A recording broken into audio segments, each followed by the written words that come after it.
young man at a men's conference who lamented to me privately that he was totally unable to stop using pornography. I smiled and said, "Well, it appears that you've convinced yourself that there isn't any solution, and under no circumstances could you stop using pornography instantly. Am I right?" He nodded in agreement. I continued, "It's because your sex drive is so much stronger than most men's, right?" He nodded even more, sensing I understood his dilemma. "So, if you're looking at pornography in your bedroom in the middle of the night, and your mother unexpectedly walked in, what would you do?" He nearly shouted, "Man, I would shut down my computer instantly." Then I nodded and nodded. He got it. Do you get it? It's of great value to hold one simple Bible verse in your mind. In fact, you probably already know it. Be anxious for nothing. Philippians chapter 4, verse 6 in KJV. The words "be anxious" are translated from the Greek word merimnao. We'll come back to that word later, but right now focus on three important facts about that verb. First, be anxious is in the present tense, not past tense or future tense. Why? No one can be anxious yesterday when it is today, and it's just as impossible to be anxious in the future today. Anxiety only can occur in the present. Second, be anxious is in the active voice, not the passive voice. That means that not being anxious is something you actively do yourself. Someone else can't be anxious for you. Why not? Because 100% of anxiety dwells only within you. Even more striking is the fact that this verb is active, not passive. You're the only one whose actions can lead to anxiousness, meaning no one and nothing can make you anxious.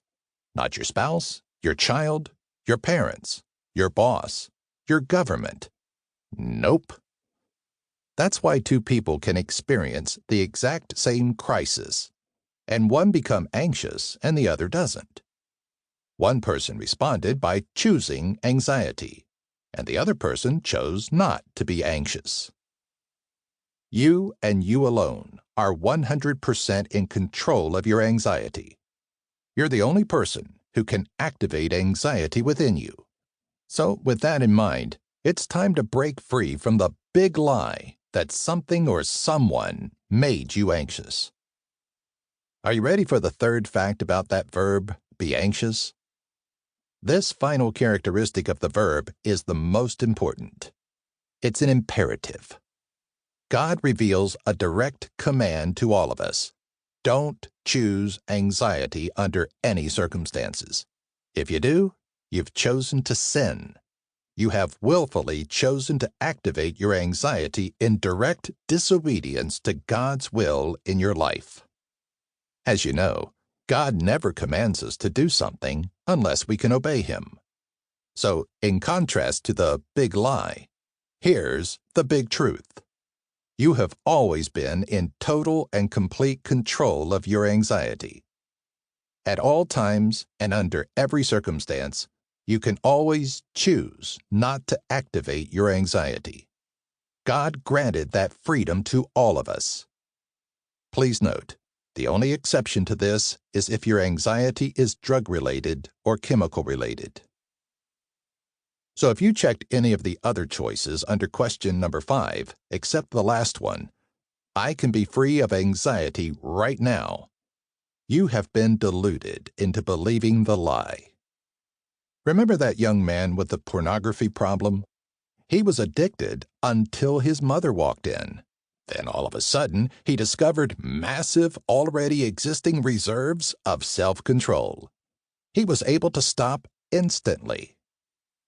As I continued my conversation with the young man, I smiled and said, "Maybe you should ask your mother to follow you around all day and night."